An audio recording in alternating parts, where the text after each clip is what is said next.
a lancé un appel à engagement auprès de l'ensemble des acteurs bretons, en leur demandant, voilà, qu'est-ce que vous êtes prêts à faire pour les transitions, qu'est-ce que vous faites déjà et qu'est-ce que vous êtes prêts à faire en plus. Et donc, avec le mouvement associatif, avec Bretagne Nature Environnement, on a travaillé sur des outils pour favoriser l'engagement de l'ensemble des associations dans les transitions. Alors évidemment, on peut pas, chaque association garde sa propre autonomie et sa liberté d'action, mais on sait aussi qu'il y a un grand nombre d'associations chez qui on va trouver l'envie de changer, mais il faut les accompagner dans ce changement-là. Ça peut être un accompagnement technique, ça peut être aussi tout simplement apporter une info, dire on peut faire autrement. À partir de ce moment-là, l'association en question peut décider de changer. Donc, on a constitué un questionnaire d'auto-évaluation que vous avez trouvé sur le site. Donc, une des consignes un peu de la participation à l'atelier, c'était d'y répondre avant. Donc, quand on est dans le réel, on le fait tous ensemble en même temps, mais dans la visio, ça risquait d'être un peu long et de casser un peu le rythme. Donc, on invitait les acteurs à pré-remplir le questionnaire. Si vous ne l'avez pas fait, je vous invite à l'ouvrir sur le site des Assises. Hein, vous l'avez en téléchargement. Et pour vous le faire très simplement, c'est un questionnaire qui interroge les associations sur leurs pratiques en termes de tri des déchets, parité au sein de l'association, la formation des bénévoles, les mobilités douces, l'énergie qui passe à éduquer aussi les membres de leur association, enfin éduquer les membres de l'association, c'est un gros mot là que je viens de faire, mais enfin en tout cas d'avoir une démarche pédagogique sur les questions de transition auprès de leurs adhérents. Et donc, ce questionnaire-là permet de se situer. Donc, on ne vise pas avec cet outil-là les associations qui sont déjà engagées dans les transitions ou dont c'est l'objet, en fait. On vise plutôt les associations du quotidien qui vont pouvoir s'interroger à leur niveau, sachant que, vous le savez, la galaxie associative est vaste et donc on part de l'association qui n'a que des bénévoles, ils sont 10 et ils ont un sujet, c'est la pêche dans tel étang, jusqu'aux structures régionales qui peuvent avoir du salariat, des bâtiments, des véhicules et des investissements lourds qu'on connaît. Hein, et au sein du mouvement associatif, on trouve des structures de cette taille-là, notamment dans le domaine sanitaire et social, mais pas que, il y a aussi le loisir, le tourisme. Et donc, l'idée, c'est de permettre à chacun de se situer. Alors, après, un questionnaire, un audit, ça ne suffit pas en soi. Nous, à Cohérence, on travaille beaucoup sur le principe du héros ordinaire, c'est-à-dire telle personne explique en quoi il a trouvé de la joie, du sens à changer. Et on sait que c'est ce témoignage-là qui va donner envie à d'autres personnes de se projeter et de suivre cet exemple-là. C'est beaucoup plus efficace de faire témoigner un père vers ses pairs que de transmettre un message parfois un peu moralisateur ou jugeant, qu'il soit issu du conseil régional ou d'une fédération associative. Quand on veut amener une association de parents d'élèves à changer ses pratiques, l'idéal, c'est d'aller chercher une autre association de parents d'élèves qui, elle, a déjà commencé à cheminer et à la fois en capacité de donner des éléments pratiques sur comment on fait, mais aussi et surtout donner une envie, une énergie de changer, quoi. Donc, on a essayé, nous, on adapte, c'est un concept qu'on utilise pour accompagner des habitants dans des quartiers ou sur des territoires dans le changement de pratique. Et on a adapté ce concept-là aux faits associatifs, et donc en s'appuyant sur ce questionnaire. Donc, l'idée, si vous voulez, c'est ensemble de vivre un peu cette dynamique-là. Pour nous, c'est un peu une première. On ne sait pas si notre atelier va permettre de partager cette envie-là. Mais en tout cas, l'idée, c'est de voir comment on peut favoriser le témoignage donc à l'échelle d'une commune, d'un pays, comment on peut favoriser le témoignage d'associations qui ont déjà commencé à cheminer dans les transitions pour aller plus loin et donner envie à d'autres de suivre leur exemple, et puis aussi de mutualiser les savoir-faire de chacun, parce que chaque association dispose de compétences, de savoir-faire, donc l'idée c'est de le valoriser, de le favoriser le partage, et puis chaque association a aussi des besoins concrets. Et on sait qu'en répondant à ces besoins concrets, eh ben, déjà souvent la solidarité associative peut le faire, et puis on va créer des dynamiques de groupe qui vont être plus favorables aux questions de transition. Donc voilà un petit peu le contexte. Donc ce qu'on vit là aujourd'hui ensemble, l'idée c'est, nous on le duplique sur d'autres territoires. On l'a fait notamment en présentiel à Auray là, au début septembre. C'était vraiment très dynamisant pour le secteur et on sent qu'il y a une énergie qui va permettre à ces associations-là locales, ces associations du quotidien, d'aller plus loin, quoi. Alors, je ne sais pas, est-ce que vous avez des questions sur l'explication que je viens de donner, ou est-ce que vous avez besoin de précision, ou vous souhaitez y contribuer en présentant aussi vos propres démarches en termes de transition? Sinon, après, on passera à un jeu, en fait. On va essayer un jeu de chaise musicale en ligne, hein. Ça ne va pas être simple, mais on va voir. Est-ce que, donc, si vous voulez prendre la parole, hein, on est une petite douzaine, donc il n'y a pas de souci. Vous ouvrez votre micro et puis voilà, est-ce qu'il y a quelqu'un qui veut expliquer, qui veut intervenir sur ce sujet-là de l'accompagnement des associations dans les transitions? Et n'hésitez pas à vous présenter, enfin, je vous demande même de vous présenter avant de prendre la parole. Alors, je vois en haut, alors, en haut, il y a le comité régional SPT Bretagne. Vous voulez prendre la Ouais, parole sur la Carole? ouais, moi je veux bien.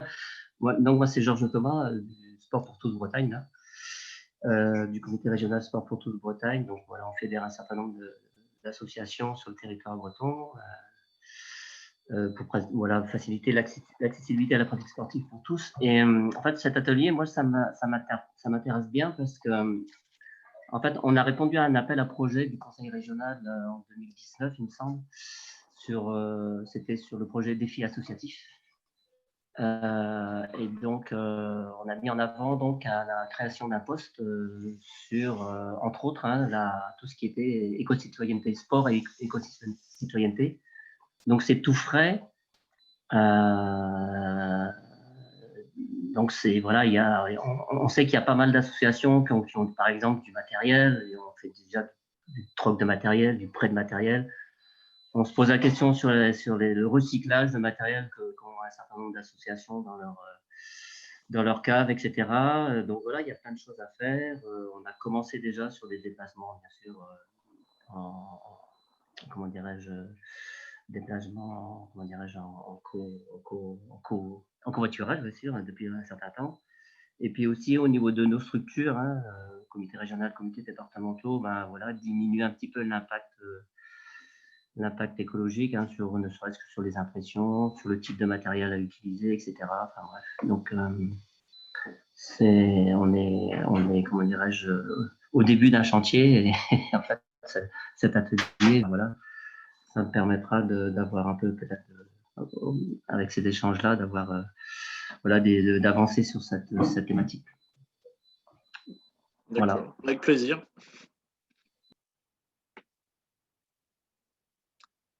Carole, tu souhaitais prendre la parole? Oui, merci Julien. Bonjour à tous. Moi, je souhaitais juste intervenir sur 2 points. Tu as parlé, Julien, du collectif des festivals et de ce qui était fait et très, très bien fait par le collectif des festivals. Simplement, le problème, c'est que c'est très peu connu. Donc, en fait, ma réflexion, c'est comment pouvoir peut-être communiquer beaucoup plus largement sur ces possibilités-là.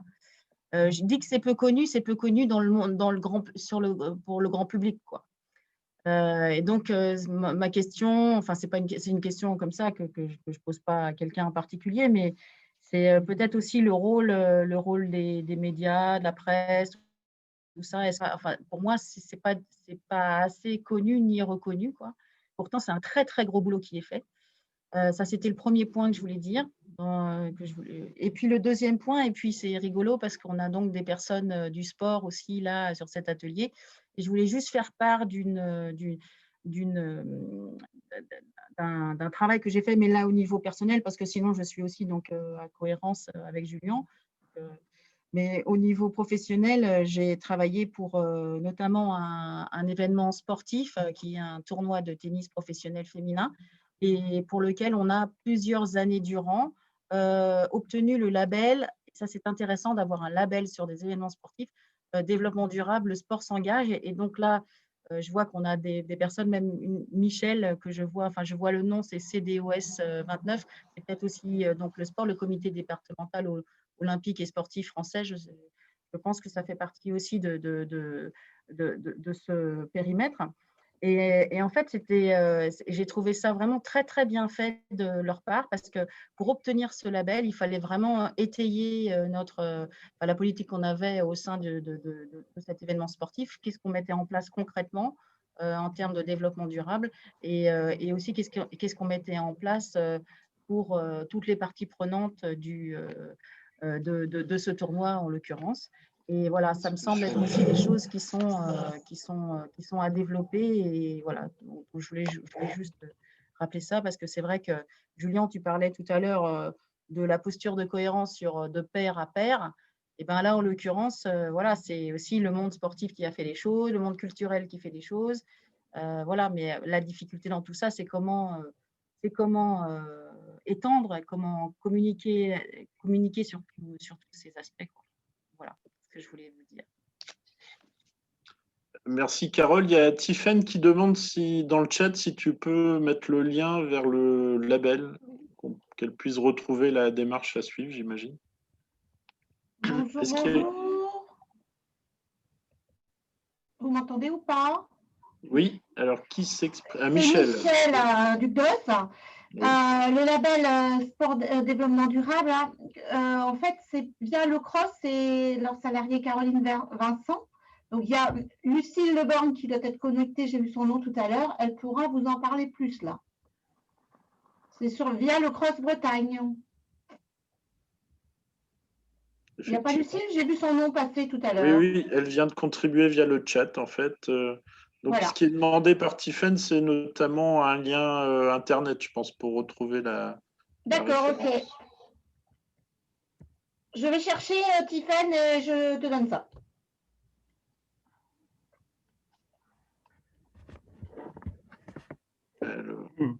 C'est possible de prendre la parole? Oui, je vous en prie, oui. Bonjour, donc moi je suis sur la région parisienne et j'interviens, enfin je voudrais intervenir sur une réflexion que j'aurais voulu partager au niveau de ce collectif, là, de ce petit groupe, sur la question. Donc, deux mots, je me présente. Donc, je suis en train de monter une structure associative pour s'interroger sur la valorisation des bénévoles.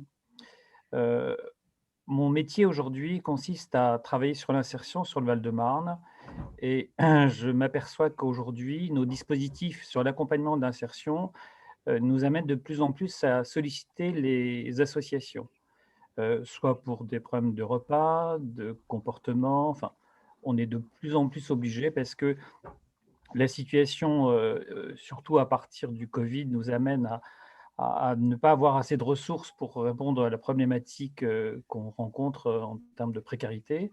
Et on sollicite de plus en plus ce secteur-là.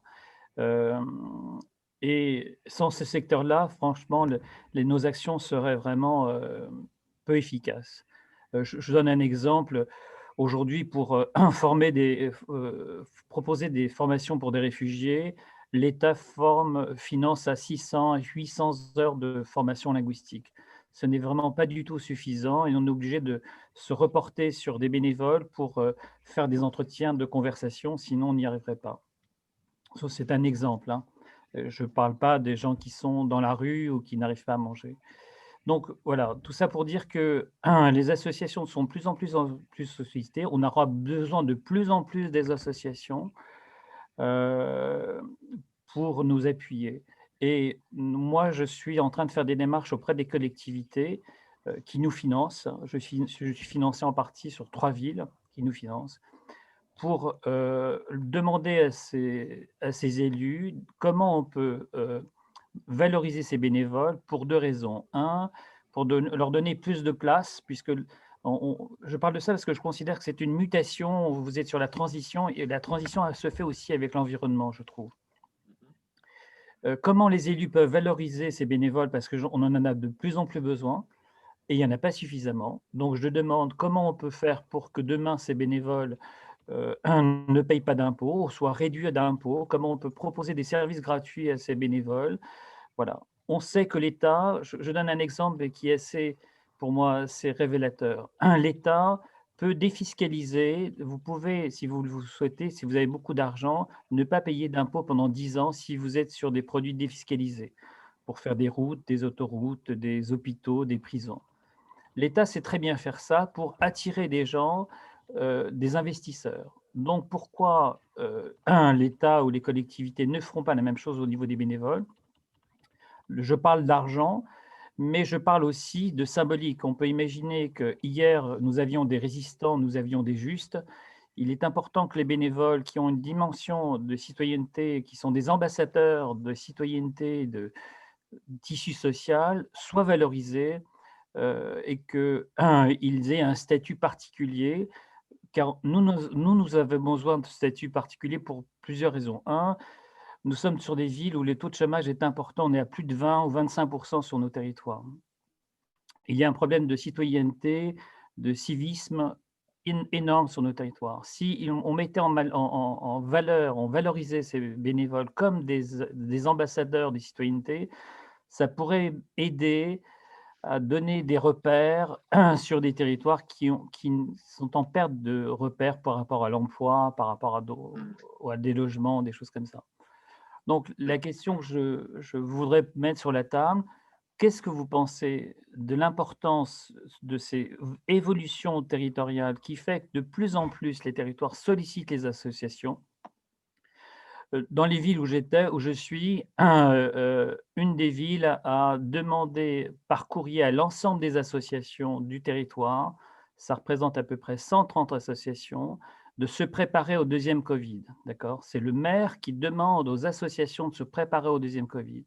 Ça veut dire que quelque part, les CCAS, le département ne peut pas répondre à l'ensemble des besoins. On voit bien que les territoires sont de plus en plus amenés à solliciter les associations, et je trouve qu'elles devraient, ou que les associations se mettent en position différente, qu'il y ait un changement sur leur type de comportement. Il faudrait pouvoir finir la question, s'il vous plaît. Comment ?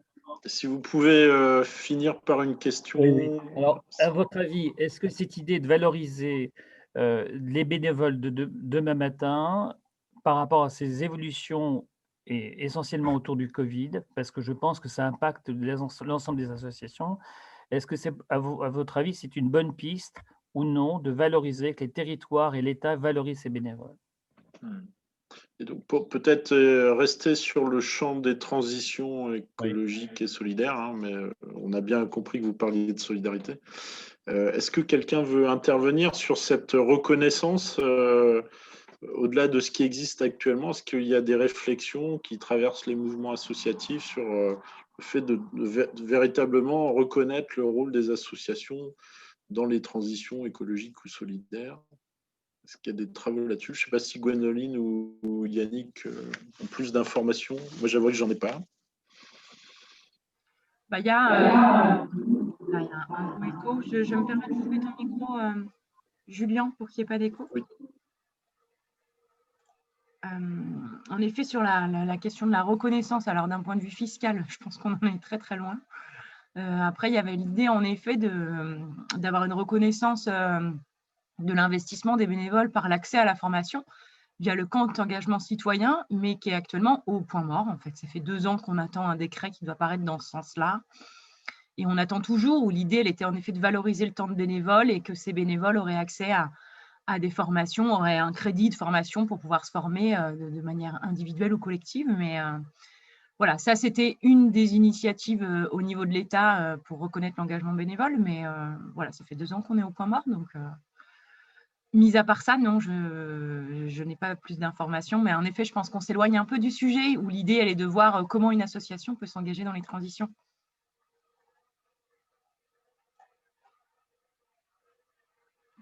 Voilà, réactive bien ton micro, Julien, du coup. Oui, oui, oui, c'est fait. Si vous voulez, sauf s'il y a une autre envie d'intervention, moi je vous propose de tester un petit jeu en ligne. On va voir ce que ça donne. Moi, j'aurais bien aimé, pardon de vous couper, Virginie Thébault. Je suis à l'association des parents d'élèves de Bretagne. Je voulais juste vous dire qu'actuellement, nous sommes sur un travail sur la valorisation du bénévolat au sens large du terme. C'est un travail qui est en cours, qui a été un peu freiné par les actualités. Mais voilà, la question de la formation est très présente. Nous, on a un système de formation interne, mais le CEC, aujourd'hui, il est pour moi, il est déjà lancé, il existe. Le CEC dont parlait l'intervenante précédente. Du coup, voilà, est-ce que pourquoi elle parlait de décrets pas mis en place, je m'interrogeais parce que moi j'ai trouvé le site. Voilà. Je vous laisse la parole. Merci. Alors oui, je veux bien apporter des petits compléments d'information sur cette histoire du compte engagement citoyen, même si, désolé, ce n'est pas l'objet de l'atelier. Alors en effet, il a été activé, c'est toujours possible pour les bénévoles de déclarer leurs heures via au niveau de votre association. Par contre, il n'y a toujours pas de… Voilà, le CPF des bénévoles n'est pas crédité et en gros, actuellement, l'État n'a aucune idée de comment tout ça va se passer, de quel type de formation seront accessibles aux bénévoles, de qui seront les organismes de formation qui vont former ces bénévoles. Est-ce que ce sera des associations, est-ce que ce sera des privés? Nous, on suit ça de près avec le mouvement associatif national. On anime aussi le portail de formation des bénévoles et on est déjà en train d'anticiper ce lien, justement, une fois que le CEC sera fonctionnel, de comment est-ce qu'on valorise ça. On est, je vous avoue, pas du tout confiant. Vu la situation actuelle, je pense que c'est vraiment pas la priorité. Et voilà, c'était un point fort de la politique de l'engagement du président de la République, mais voilà, à mon sens, on en est très très loin. Voilà, désolée si je ruine un peu quelques espoirs, mais voilà, en tous les cas, le jour où ça sera réactivé, il y aura quelque chose de concret. On reviendra vers les associations. Nous, notre position a été de dire, tant qu'il n'y a rien de concret qui sort sur le compte engagement citoyen, on ne retourne pas vers les associations parce qu'en effet, il y a eu un élan massif en disant déclarez vos heures d'activité pour rien finalement derrière. Donc, on ne fera pas une deuxième mobilisation pour rien du tout. Voilà. Je te laisse poursuivre, Julien, pour le petit jeu. Alors, on va essayer donc un jeu coopératif qu'on a l'habitude de faire en présentiel à Cohérence, qui s'appelle le Tout ce qui. Alors, c'est un jeu de chaise musicale. Donc, dans la réalité, on met l'ensemble des gens en cercle. Donc, chaque participant a une chaise. Et puis, une personne se retrouve au milieu et va lancer une phrase qui commence systématiquement par Tout ce qui. Et l'idée, c'est de choisir ensuite un sujet, donc en lien avec les transitions. On est sur le thème des associations en transition. Donc, si on était dans la réalité, c'est ce qu'on va faire là ensemble, en adaptant les règles. Mais je commencerai par exemple, tous ceux qui trient leurs déchets au sein de leurs associations se lèvent. Et donc, quand on est ensemble en présentiel, ceux qui réalisent cette action-là dans leur association se lèvent, traversent le groupe et puis essayent de s'asseoir. Mais comme il y a une chaise de moins, forcément, il y a une personne qui se retrouve au milieu. Et là, on lui demande de témoigner sur comment ça se passe dans son association, pourquoi ils le font. Et puis la personne, donc c'est quelque chose d'assez bref. On est toujours sur le principe du héros ordinaire. Et l'idée, c'est d'expliquer, transmettre, donner envie à d'autres de s'inspirer de ce qu'on fait. Et puis ensuite, la personne qui s'est retrouvée au centre, qui a expliqué ce qu'elle faisait, elle va lancer à son tour un tout ce qui. Donc, c'est plutôt sur une pratique positive. Et l'idée ensuite, c'est qu'elle s'assoie et qu'une autre personne se retrouve au milieu pour témoigner. Donc, dans la version visio, je vais lancer un tout ce qui. Et je vais vous demander, et donc si vous ne pratiquez pas cette action-là au sein de votre association, vous éteignez votre caméra. Et si vous pratiquez cette action, vous laissez votre caméra allumée. Et à ce moment-là, sur l'ensemble des vignettes qui apparaîtront, je choisirai au hasard parce que on n'a pas trouvé comment symboliser l'absence de chaise. Je vais désigner quelqu'un au hasard et puis donc à charge à elle d'expliquer comment ça se passe très brièvement et puis ensuite elle lancera un tout ce qui. Alors Gwendoline a mis en ligne, sur le chat, le lien vers le questionnaire associatif. Si vous voulez vous inspirer pour des questions, mais en gros, c'est inspirez-vous de l'ensemble des sujets de transition que vous pouvez connaître sur les produits locaux, la formation des bénévoles, les mobilités. Voilà. Est-ce que ça paraît clair pour tout le monde? Vous pouvez, alors, où on éteint tous presque nos vidéos. Et puis, donc, je vais lancer un tout ce qui. Et si vous réalisez cette action-là au sein de votre asso, vous rallumez votre vidéo et puis je désignerai quelqu'un. On fait ça? On tente un coup. Hein, vous êtes des cobayes, vous m'excuserez. J'espère que ça va marcher. Et on va voir. Est-ce que vous êtes prêts? Alors, on voit quasiment tous. Est-ce que Georges... Non, pardon, c'est... Voilà. OK, parfait. Donc, je vais lancer un tout ce qui. Alors, tous ceux qui trient leurs déchets dans leur association rallument leur caméra. Alors que ce soit le papier, les piles, les déchets organiques.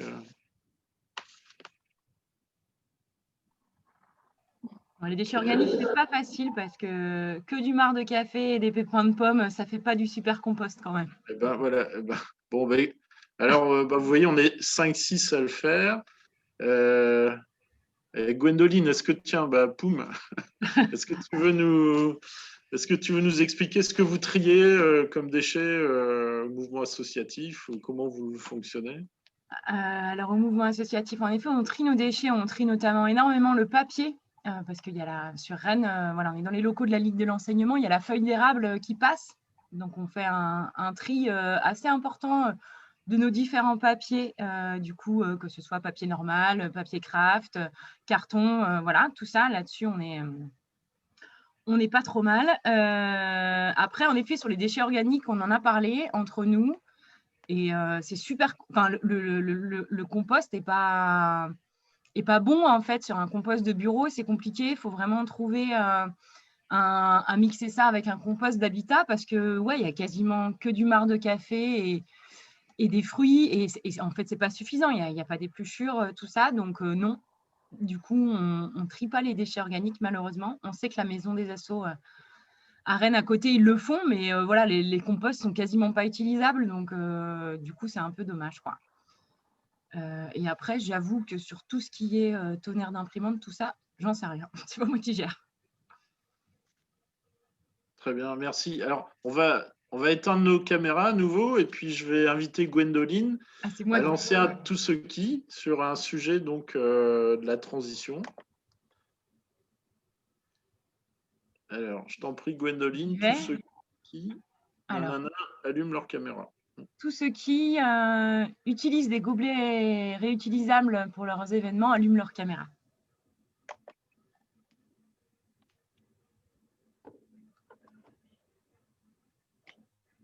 Alors, on est 5. Alors 6, je pense, en fait, Michel Duc-Dos, à mon avis, est allumé là, mais... Ah oui, elle est avec nous. Ouais. Et Virginie aussi, mais peut-être c'est des gens qui ne veulent pas qu'on voit leur visage, donc voilà, mais en effet, je pense que Michel et Virginie sont allumés. Ouais. Alors, Gwendoline désigne au hasard. Je suis à la maison et il y a un fond qui n'est pas approprié. Il y a la fenêtre derrière et du coup, vous ne verriez même pas mon visage. Très bien. Et Virginie, si ça vous va, est-ce que vous pouvez nous expliquer du coup voilà, comment les gobelets sont utilisés, ils viennent d'où, est-ce que vous les avez achetés voilà, si vous voulez nous en dire un peu plus, Virginie, là-dessus. Alors, les gobelets réutilisables sont achetés sur Internet. Et une fois qu'on a un stock, voilà, on le réutilise sans problème. Après, il y a aussi des cavistes, etc., qui en mettent en prêt ou en location. Enfin, voilà. Donc, moi, j'ai plein d'options. Il y a les SMICTOM aussi qui en prêtent gratuitement. Et après, il y a la consigne à 1 euro. Voilà. C'est assez simple aujourd'hui, l'accès aux gobelets pour moi. Voilà, je sais pas pour vous. Est-ce qu'il y a des personnes qui veulent compléter ce témoignage de Virginie sur le sujet des gobelets ou... Nous, on a récupéré des gobelets d'un événement déjà existant, mais on s'est dit, peu importe, en fait. Voilà, l'idée, c'est d'avoir des gobelets qu'on puisse réutiliser. Donc, on a des gobelets d'un événement qu'on n'a pas organisé, mais ce n'est pas grave, en fait. Lucille, peut-être pour le Cross Bretagne, on a pas mal de gobelets, de choses réutilisables qu'on propose aux associations sportives si elles ont besoin pour un événement, une réunion, des choses comme ça. On a même investi récemment dans des flûtes à champagne réutilisables pour les prêter aux gens parce que bon, on trouvait que c'était intéressant parce que les gobelets de 2000, là, c'est pas toujours marrant. Donc, ils sont en plastique réutilisable, mais bon, c'est toujours mieux que rien. Et on les propose donc, si les gens sont intéressés, ils envoient un mail et puis ils réservent, quoi. Très bien. Oui, je t'en prie. Oui. Ouais, juste pour compléter aussi, c'est pas par rapport aux éco-cups, etc., mais donc nous, on a fait un achat groupé de gourdes en inox pour les animateurs, animatrices qui animent dans les clubs, quoi, pour éviter les bouteilles plastiques. Donc, ça c'est mis à disposition. D'accord, ok. Voilà. Bon, c'est intéressant. C'est vrai que c'est moins connu, mais c'est vrai que ça commence à se diffuser. Je vais demander, est-ce que Virginie veut bien nous lancer un tout ce qui? Aucune idée. Alors, ouais, c'est la colle. Alors, on éteint nos caméras, les autres, et puis... Alors, ça peut être... Ceux qui utilisent des toilettes sèches. Allez, il fallait pas me poser la question. Alors, tous ceux qui utilisent des toilettes sèches, alors au sein de leur association ou activité associative, allument leur caméra.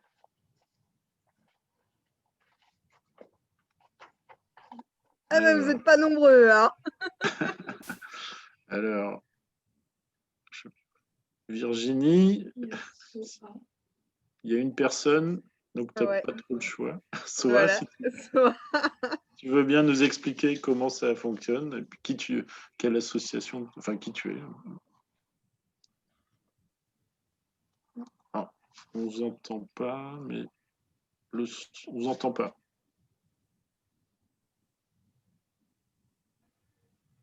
Vous avez des écouteurs, vous pouvez peut-être J'entends bien. C'est bon. Ah oui. C'est bon? Oui, oui. Ah oui, c'est bon, ok. Du coup, moi, je suis stagiaire en communication à la MCE de Rennes. J'ai été dans 3 grosses associations, une sportive, tir à l'arc en Côte d'Armor, et sinon, Bobital était localisé en festival. Et c'est vrai que pour les festivals, oui, il y a toujours eu des toilettes sèches, et en termes de compétition en extérieur, quand on était en tir à l'arc, on utilisait aussi des toilettes sèches. Voilà. C'est vrai que j'ai jamais eu... Enfin, en compétition en salle, non, du coup. C'était les toilettes du local. Mais en extérieur, ça a toujours été des toilettes sèches. C'est quoi Après, l'intérêt depuis pour une quand, association etc., je sais pas du tout. Oh là Je sais pas du tout, là, pour le coup, je peux pas trop vous répondre. Moi, je peux le dire, c'est favoriser le développement des toilettes sèches et œuvrer pour que les toilettes sèches deviennent la norme et non la pollution de l'eau. Voilà. Ok. Et puis en plus, ça permet d'en mettre en festoche. Bah oui. Ouais. Sora, est-ce que tu veux bien nous lancer un tout ce qui? Eh bah, je vais m'inspirer du questionnaire.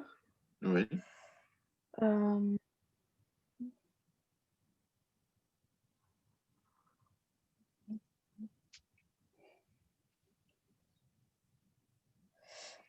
Tous ceux qui communiquent sur l'accès des transports avec l'association.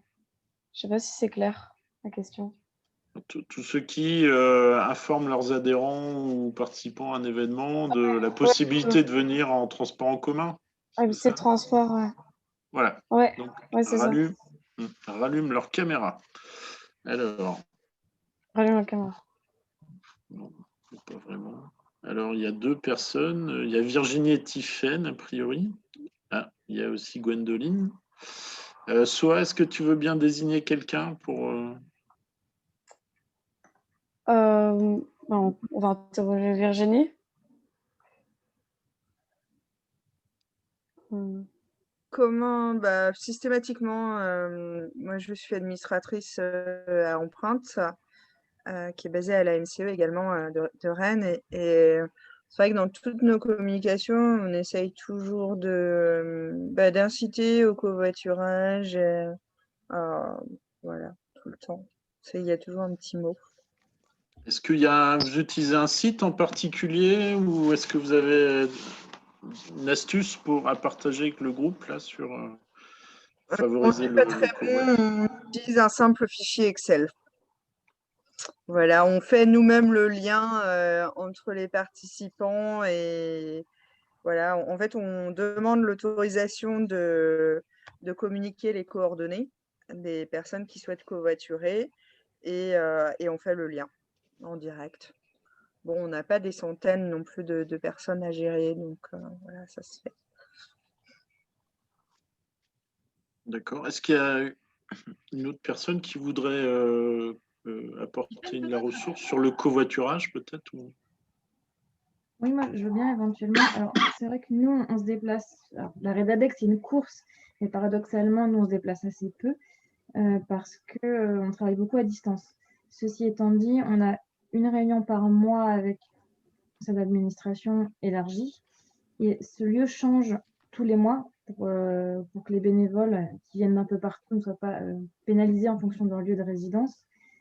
Et du coup, en interne, on communique à chaque fois sur la possibilité éventuellement de prendre le train, par exemple, donc de trouver des lieux d'accueil qui ne soient pas trop loin des gares en général, et aussi bien sûr sur le covoiturage quand ils viennent de communes qui sont assez proches.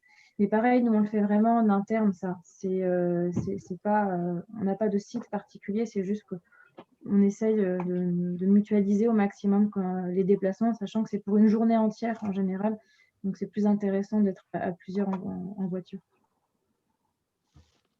Nous, juste, moi j'ai essayé d'utiliser plusieurs fois la plateforme Together, qui est facile pour créer son événement et tout ça, mais en fait, je crois que les bénévoles se sont habitués à ce qu'on leur envoie le petit fichier et puis qu'ils appellent directement. Enfin, nous, voilà, on essaie de le faire sur nos AG. En général, nos événements bougent aussi sur toute la Bretagne. Et finalement, voilà, avec du recul, dans les formulaires d'inscription, on met le lien de la plateforme, mais finalement, ça ne marche pas tant que ça. Donc voilà, je pense que quand on connaît ces bénévoles, c'est plus facile, on n'hésite pas à appeler. Quand on est sur des événements, voilà, par exemple, on a fait résolution numérique à Pontivy début octobre. Du coup, voilà, où on a mis une plateforme de covoiturage, ça prend pas pareil, quoi.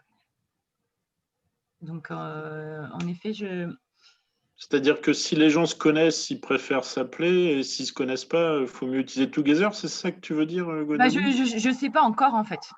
On teste aussi là-dessus, de se dire,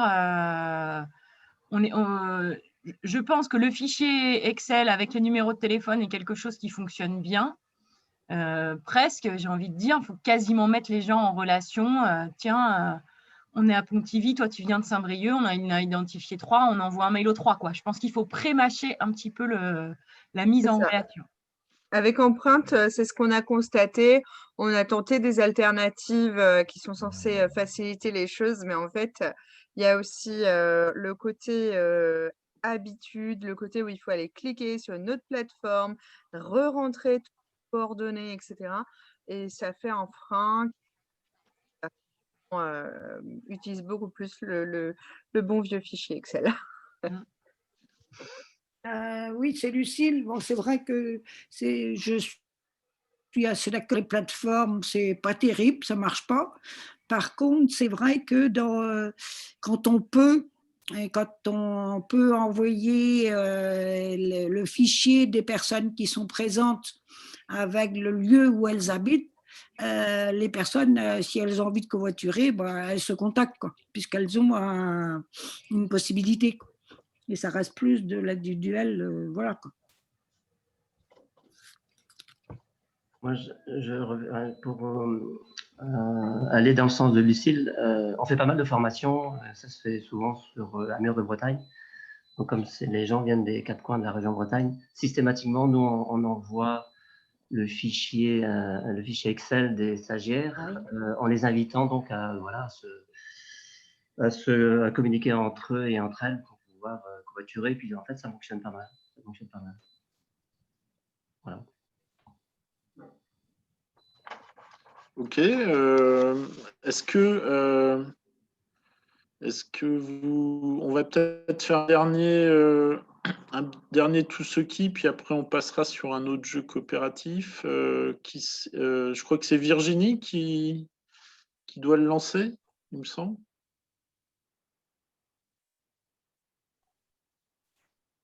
Je ne crois pas, mais... Non, je sais.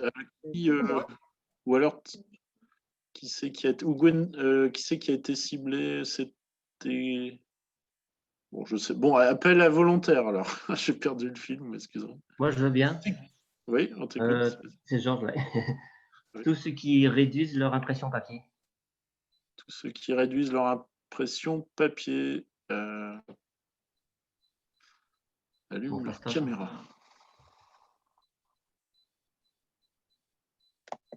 Ça y est.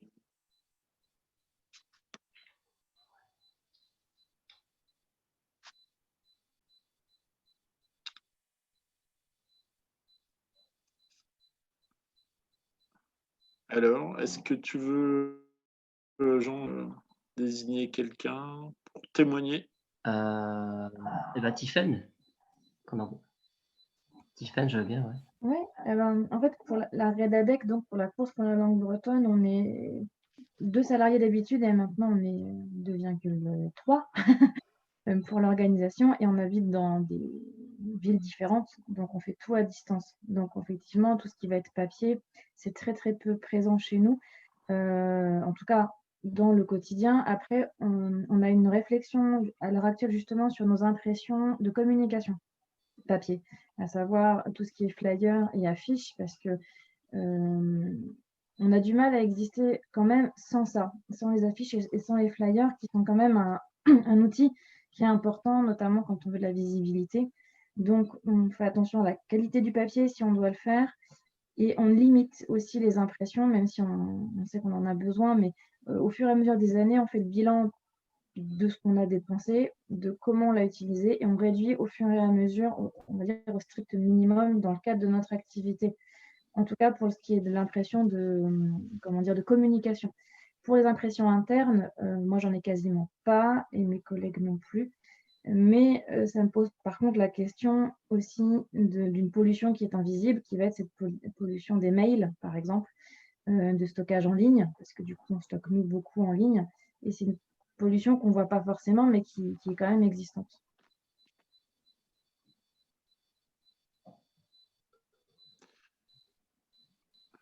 Ok. Est-ce qu'il y a quelqu'un qui va intervenir sur ce sujet-là des impressions papier ou copieur? Moi, je rejoins Tiffen sur la pollution des mails qui sont stockés. Je sais que peu importe l'association où j'œuvre, c'est un problème parce qu'il y a toujours des administrateurs qui veulent conserver une trace et trace qui, au bout d'un moment, paraît totalement inutile. Donc, est-ce que on pourrait essayer de travailler sur au moins la programmation d'une suppression automatique des mails? Voilà, les mails qui ont 3, 4, 5 ans, à un moment donné, faudrait au moins trouver des solutions pour voilà, aller dans ce sens. Mm. Donc, si vous en avez, je prends.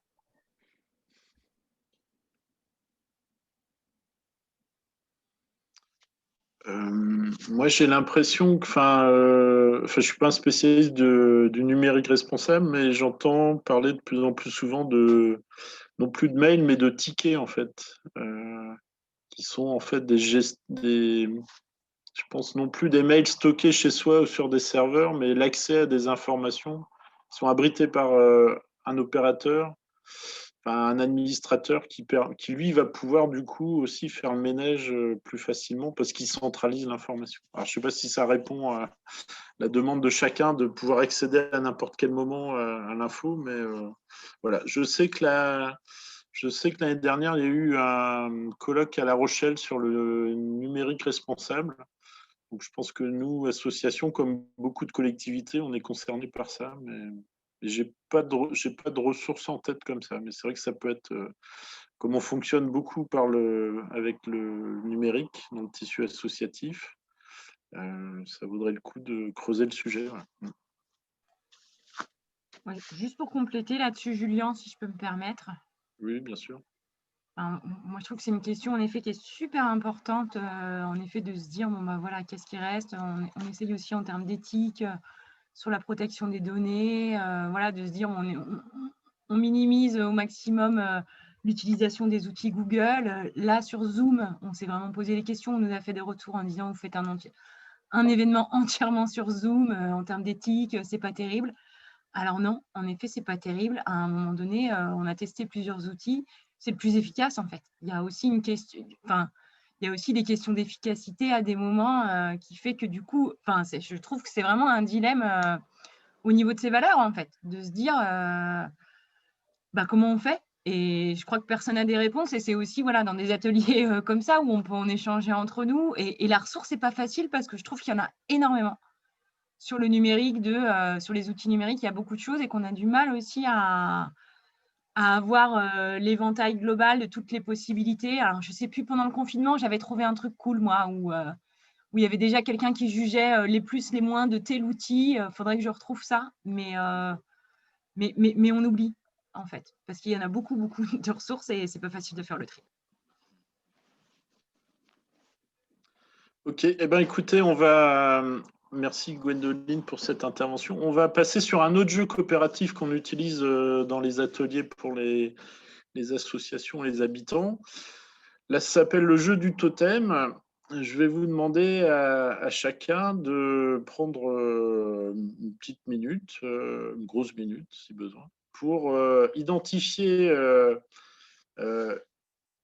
quelque chose que vous êtes prêt à partager avec le groupe. Ça peut être une compétence, un bon plan, une adresse, un savoir-faire.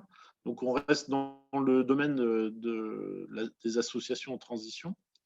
Donc, vous réfléchissez à ce savoir que vous avez. Alors, essayez, si c'est quelque chose de parti. L'idée, c'est de faire éclore vraiment les ressources peu connues. Hein, mais donc, l'idée, c'est de voir ce que vous êtes prêt à partager avec les autres. Vous savez faire, vous êtes en capacité d'expliquer aux autres comment faire. Et puis, je vous demande aussi en parallèle de réfléchir à un besoin. Vous avez un besoin technique, une information d'un expert. Quel est votre besoin pour vous aider votre association à vous engager dans la transition? Donc, chacun prend une minute. Et puis après, on va partager ça. Et et là, vous verrez les écrans disparaître. On va passer sur l'audio parce que vous allez voir Pauline qui va essayer de faire une carte mentale avec ce qu'on partage les uns les autres. Donc là aussi, c'est un test. On va voir si ça marche ou pas. Voilà. Chacun prend une minute et puis on partage après. Donc, un savoir-faire, une compétence, et puis de l'autre côté, un besoin ou une envie.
Est-ce que quelqu'un veut se lancer, peut-être sur un savoir ou un besoin qui veut le partager? Sachant que pour la méthode, la méthodo, donc nous, dans la réalité, on fonctionne avec des post-it de 2 couleurs différentes, un pour les besoins et un autre pour les partages. Et en fait, ensuite, on les colle sur un mur par thématique pour essayer de faire des regroupements, des patates qui permettent ensuite de savoir un peu les intérêts du groupe. Et sachant qu'on demande à chacun de laisser aussi son prénom sur le post-it qu'il va mettre dans le pot commun pour qu'on puisse après la réunion savoir qui savait faire quoi et qui était demandeur de quoi. Donc là, on est à une échelle, hein, le groupe a une échelle régionale, mais ce qui n'empêche pas d'avoir une capacité d'entraide. C'est vrai que l'idéal, c'est d'être dans la proximité qui permet aussi d'aller vers des gens qui sont moins militants. Mais voilà. Est-ce que quelqu'un veut partager un post-it virtuel sur un savoir qu'il veut partager ou une question qu'il taraude et il espère trouver la réponse dans le groupe? Tiffaine, oui. Je peux faire les deux d'un coup comme ça c'est fait. Alors, je ne sais pas si c'est une vraie compétence, mais avec le temps et la réflexion sur nos produits dérivés, parce que la Redadec, en fait, on vend aussi les t-shirts de l'année. On a maintenant une petite maîtrise sur le processus textile, ce qui est quelque chose de compliqué quand on veut être un petit peu écologique et, par exemple, et compétitif en même temps. C'est-à-dire que les gens puissent acheter sans se ruiner. Du textile fait en France, ça existe, mais c'est absolument hors de prix pour les petites associations. Et donc, ce qui est intéressant, c'est de passer notamment via des petites entreprises bretonnes qui travaillent, par exemple, au Portugal. Ce n'est pas parfait, mais on est déjà quand même sur des processus un peu plus locaux et un peu plus sécurisés. Et pareil, dans une certaine mesure, il y a 2-3 noms comme ça, Steret et Penose, qui travaillent avec le Portugal pour toute leur gamme de vêtements. Et Alès-Braise, mais attention, Alès-Braise sur la partie tissage. Parce que le reste, n'est pas forcément fait en Bretagne ou en France ou au Portugal. Mais ils ont une gamme quand même qui est une gamme faite à Morlaix. Donc pareil pour des petites choses pas trop chères. Si on veut développer un peu de marketing, c'est possible sur ça. Et moi, ma question, Alors, attends, juste peut-être Vas-y. en termes de méthode, Tiffaine, c'est Oui. est-ce que dans le groupe, il y a des questions par rapport à ce que propose de transmettre Tiffaine? Est-ce qu'il y a un intérêt? Ou est-ce que vous-même, il y a peut-être aussi dans le groupe des gens qui ont aussi ce savoir-faire-là? N'hésitez pas à prendre la parole, on a un petit groupe, hein. Sinon, s'il n'y a pas de réaction, eh ben, bon, j'en vois pas. Voilà, le chat, alors, du coup, le chat n'apparaît plus chez moi. Vas-y, Tiffaine, si tu veux partager du coup un. Mon questionnement, ouais, il est un peu paradoxal. C'est que donc, la Redadec est donc une course à pied, donc sur 2020 km. Donc, a priori, on peut se dire une course à pied, normalement, c'est propre. Le souci, c'est que cette course est encadrée par une voiture de tête, un camion d'animation et une voiture balai.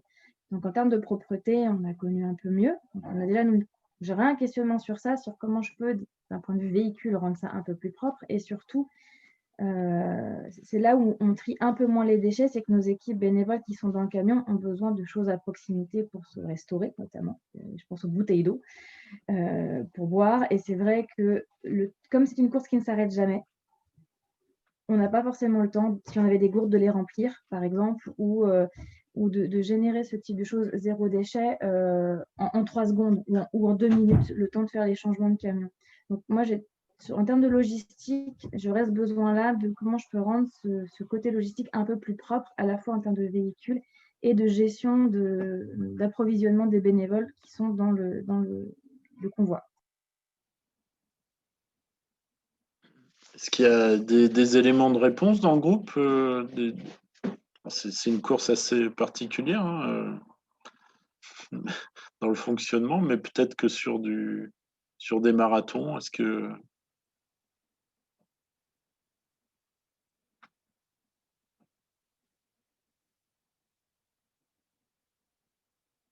Non, a priori, vous n'avez pas d'exemple? Je m'interroge, est-ce qu'un ramassage des gourdes est envisageable ou pas du tout avec de la gourde réutilisable? Je pense que les ramasser, on pourrait. La question est de savoir à quel moment on les re-remplit et on les remet dans le camion. Parce que comme la course avance tout le temps et qu'on ne s'arrête pas, en fait, jamais, jamais, jamais, c'est là où ça devient un peu compliqué. Et en général, on a une équipe en fait de bénévoles qui est H24, parce que ça dure 7 jours en fait, qui, elle, ne dort presque jamais et qui est sur le terrain en permanence, et eux, ils ne s'arrêtent pas non plus. Et donc, quand ils mangent, ils vont manger des trucs rapides qui génèrent un peu de déchets et qui vont boire des bouteilles d'eau parce que c'est au plus simple. Donc, c'est juste là, ouais, je pense que pour eux, les gourdes, ça pourrait le faire. Il faut juste trouver des points d'approvisionnement d'eau, quoi. Oui, ou en avoir autant que de bouteilles d'eau utilisées aujourd'hui, quoi. Presque. Ouais, et là, c'est compliqué. C'est un budget. Il faudrait utiliser des bidons, mais et qu'une étape locale récupère le bidon vide de l'autre et en donne un plein, quoi. Je sais pas si c'est très Covid. Non, mais j'imagine plus un ramassage, mais c'est qu'une idée, hein, un ramassage une fois par jour et qu'il y a un roulement sur les gourdes. Mais effectivement, ça peut pas se faire dans l'heure, quoi. Pour moi, c'est pas gérable. Et avoir une équipe qui passe voilà, en fin de journée, qui ramasse tout. Voilà, je ne sais pas. C'est que des idées. Bon, merci des contributions. Virginie, est-ce que quelqu'un d'autre veut partager un besoin ou un savoir-faire?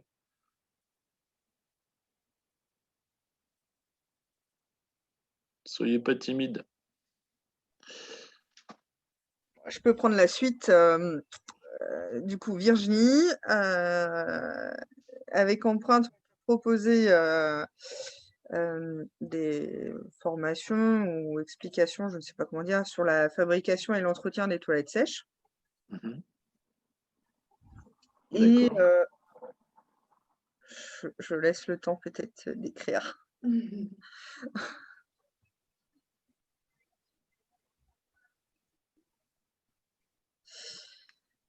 Et ouais, voilà. C'est pratique de voir l'écran. D'accord. Donc, Et vous faites des formations sur comment construire et utiliser les toilettes sèches. voilà, c'est quelque chose qu'on peut apporter assez facilement. On a une D'accord, c'est intéressant. maîtrise, ça fait plus de 10 ans qu'on maîtrise le sujet, donc voilà. Et en parallèle, moi, ce qui m'intéresserait, c'est vraiment de travailler sur le numérique Là, je vois, tu responsable. vois, je rejoins des assises de la vie associative bretonne. Là, j'étais crevé. J'étais de 9h30 jusqu'à 1h moins le Quelqu'un quart. qui est en... Je reprends tout juste, tu vois. Il y a Oui, quelqu'un qui doit couper son micro. Il y a une discussion parasite derrière. Merci. Je t'en prie, Virginie, donc tu es sur Donc, une oui, question sur le... je disais comment travailler sur le numérique responsable, comment on peut travailler, améliorer enfin réduire notre impact, en tout cas sur ce point-là. C'est vraiment un point noir aujourd'hui pour moi, parce que j'ai pas vraiment de piste très efficace. On a des idées, mais on a du mal à se mettre d'accord. Voilà, comment, ouais, vraiment, voilà, comment. Je cède la parole au suivant. Oui. Oui, parce que je crois que sur le sujet du numérique responsable, il n'y avait pas beaucoup de ressources dans le groupe. En tout cas, c'est ressorti tout à l'heure comme un besoin important. Qui d'autre veut prendre la parole sur un savoir-faire ou un besoin?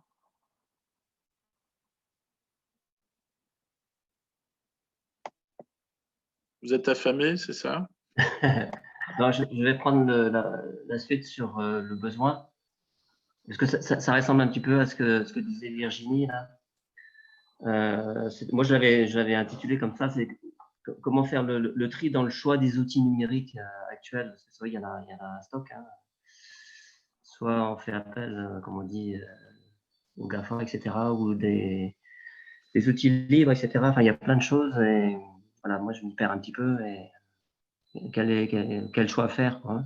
Et puis là aussi, c'est pareil aussi, peut-être en continuité, hein, voir un peu aussi peut-être l'impact écologique du numérique, parce que tout à l'heure, effectivement, j'ai dit par rapport aux impressions papier, mais on sait bien aussi que voilà, le numérique, c'est pas une trace, il y a aussi une trace, il y a une trace qui reste, et puis voilà, comment faire mieux, quoi. Ça, c'est plutôt sur les besoins. Après, sur les savoir-faire, je sais pas trop quoi. Enfin, ouais, je sais pas, j'ai du mal. Nous, on est sur la formation d'activités sportives. Ouais, ouais, je veux bien faire des cours de sport en ligne, mais bon, je sais pas. D'accord. Si tout à l'heure, tu nous as parlé spontanément de l'achat groupé de gourdes, en fait. Donc ça, Oui, ça peut... oui, peut-être des adresses. Ça, c'est quelque chose qui peut être partagé. Ouais. Ouais, c'est vrai. Comment vous avez rédigé le cahier des charges de la gourde quelle gamme de prix vous avez eu? Enfin, parce que j'imagine que c'est pareil, il y a différentes qualités. Qu'est-ce qui tient le choc pour des sportifs? Ouais, c'est vrai. Ouais, c'est vrai, effectivement. Et puis bon, je pense aussi à des cadeaux là-dedans, puisqu'on est dans une structure, et aux assemblées générales, on essaie d'offrir quelque chose aux participants. Bon, on se tourne un peu plus ce qu'on appelle les cadeaux éthiques, quoi. Donc, oui. On avait trouvé voilà, soit des stylos, soit etc., qui sont plutôt versant écologique, quoi. C'est Jean. D'accord, merci. Est-ce que ok. Est-ce que il y a d'autres questions, enfin d'autres besoins ou d'autres propositions de partage?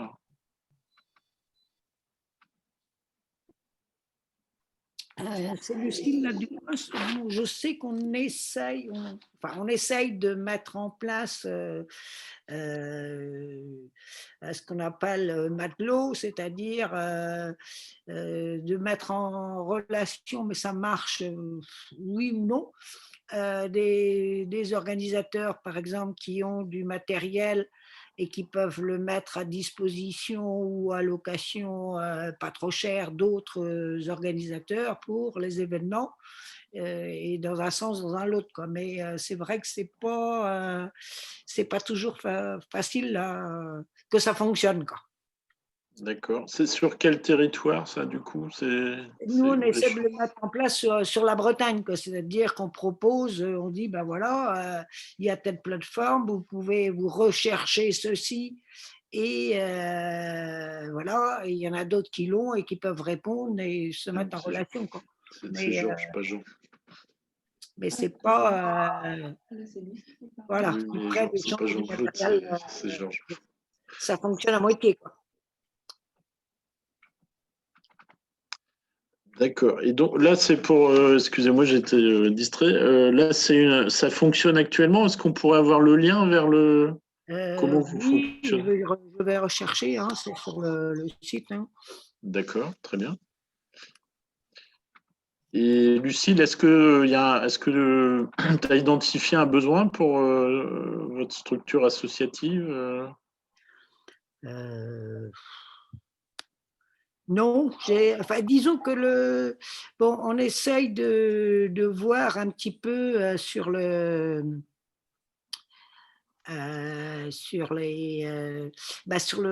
numérique comment on peut aller vers là-dessus, des choses comme ça, mais c'est pas simple, quoi. D'accord.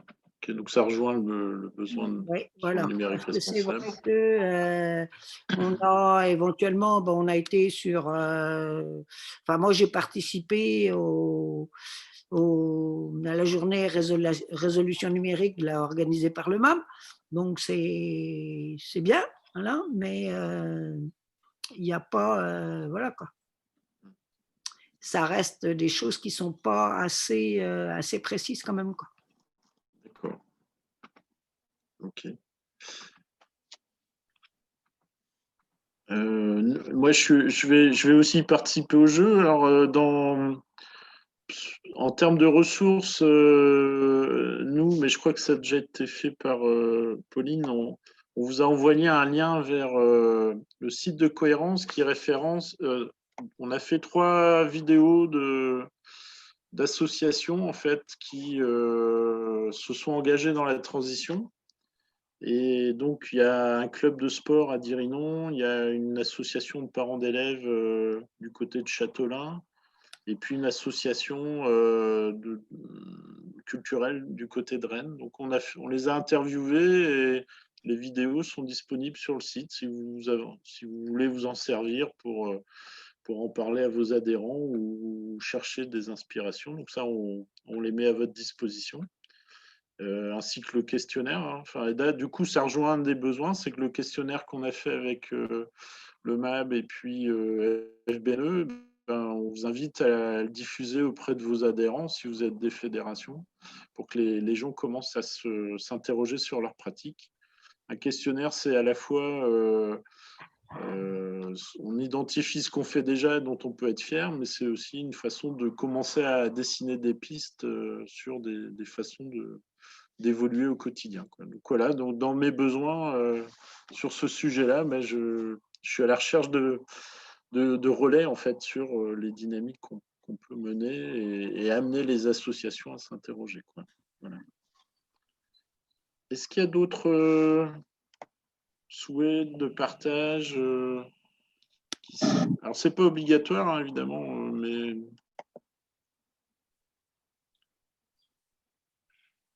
sinon. Alors, ok, donc merci à Virginie là, qui propose de relayer nos actions via la newsletter. Est-ce qu'il y a d'autres envies de partager ou est-ce qu'on conclut ici l'atelier? Je ne vois pas de mouvement. On va donc conclure, sauf si... bon, bah écoutez, on va... Ok, donc Georges aussi nous répond. On va repasser en visio.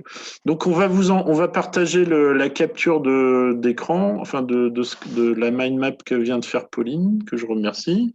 Et donc, voilà, donc l'idée, c'est, nous, on reste à votre disposition si vous souhaitez organiser avec vos adhérents ou sur vos territoires des animations à destination des associations du quotidien. Nous, on aimerait bien, avec votre aide aussi, continuer à capitaliser des exemples pour donner envie aux associations de s'engager. Donc, on reste à votre disposition. J'espère que vous avez passé un moment rigolo et puis instructif. Donc, voilà, je vous remercie de votre participation. Je ne sais pas si Gwendoline, tu veux conclure, apporter un mot sur la suite. Donc, je vous invite aussi à participer aux derniers ateliers des assises. J'ai l'impression qu'on a perdu Gwendoline. Écoutez.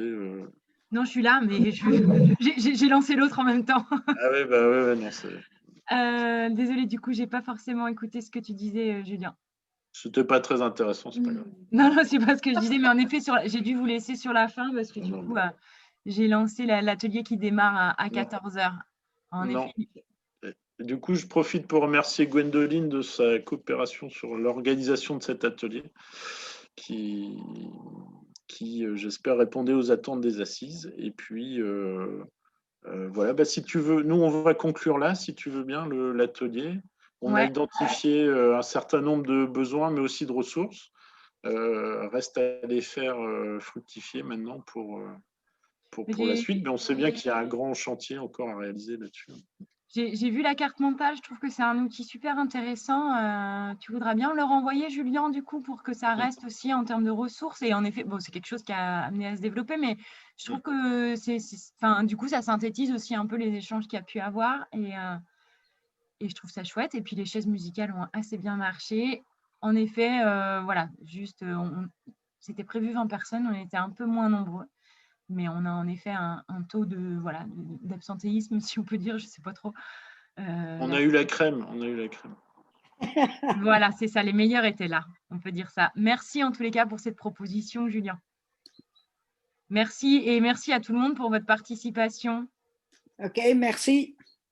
Bonne continuation à vous, peut-être à tout à l'heure sur d'autres ateliers. Je vois que Tiffen est assez fidèle, donc il y a des chances. Et bon appétit, Débrima Domol. Kenavo. Au revoir. Kenavo.